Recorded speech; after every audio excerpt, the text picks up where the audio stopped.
Assalamualaikum warahmatullahi wabarakatuh. Waalaikumsalam warahmatullahi wabarakatuh. Kenalkan Kak, nama saya Zeta, saya berasal dari Unggul. Baik Kak, saya ingin bertanya Kak, mengapa kejujuran menjadi salah satu prinsip penting dalam upaya pemberantasan korupsi? Bisakah Kakak memberikan contoh perilaku yang mencerminkan kejujuran? Baik Kak. Baik, terima kasih pertanyaan yang sangat bagus, Juliansa. Baik, di sini kenapa jujur itu sangat penting dalam prinsip anti korupsi. Nah, jujur ini kan korupsi itu kan sangat berbahaya ya, apalagi di masyarakat sekitar dan apalagi terutama di negara Indonesia. Nah, kalau jujur itu biasanya kita temukan, apalagi kita sebagai mahasiswa juga bisa ini loh melakukan korupsi apabila kita tidak jujur. Nah, banyak sekali kasus-kasus tentang kejujuran ini yang melibatkan korupsi. Nah, yang pertama yaitu misal nih kita sebagai sekretaris atau bendahara dalam manajemen keuangan, otomatis kan kita akan membeli suatu barang kan. Nah, itu kan nanti kita kan suatu barang yang dibeli itu kan nanti akan dilaporkan. Nah, contohnya yaitu misal kita membeli pena, misal harga satu boxnya itu 50.000, terus kita tulis di pelaporan itu jadi 60.000. Nah, itu termasuk salah satu contoh dalam korupsi, contoh prinsip kejujuran. Nanti kakak akan ada salah satu video untuk contoh dari prinsip kejujurannya itu.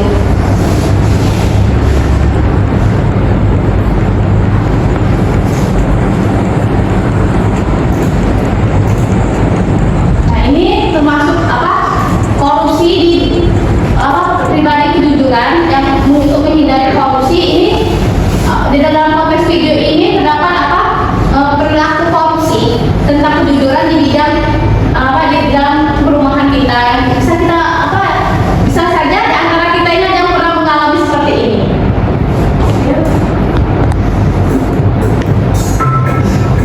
Dika, bantuin mama dong. Mama lagi pengen bikin kue dan butuh beberapa bahan. Kamu mau keluar kue dan bikin ya.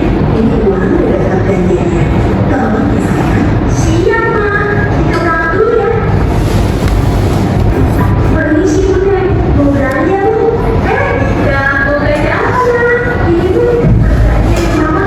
Wah, mama kamu bikin kue ya? Sebentar ya nih, ibu ambil dulu bahan-bahannya. Ini yang belanjaan kamu, semua yang ada di daftar. Harganya jadi 60.000. Baik bu, itu uangnya.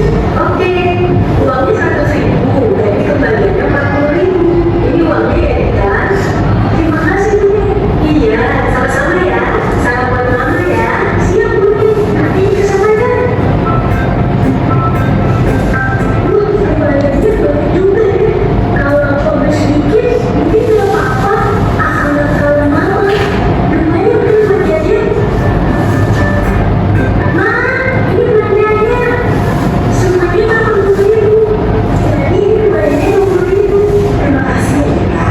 Anak mama memang hebat. Selalu siap membantu mama kapanpun. Iya ma, sama-sama.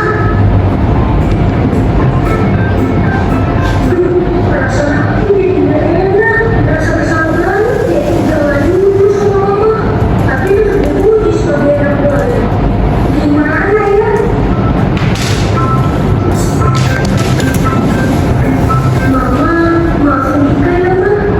Dika tadi ngomong kembaliannya seharusnya 40.000 ma, bukan 20.000. Loh, jadi kamu tadi ambil korupsi 20.000 ya? Iya ma, Dika bisa marah sudah gak bener ya ma.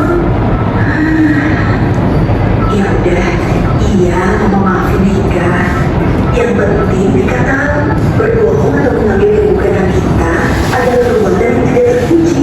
Sifat jujur itu harus dipupuk sejak usia sedini mungkin, sehingga pada saat dewasa nanti menjadi pribadi yang amanah dalam mengemban tugas dan tidak mudah tergoda untuk melakukan tindakan yang tidak terpuji. Iya ma, Dika janji gak akan mengulangi lagi dan akan selalu jujur. Nah gitu dong anak mama.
mana tidak berlebihan dan tidak memaksakan diri untuk mendapatkan lebih dari apa yang seharusnya dimiliki.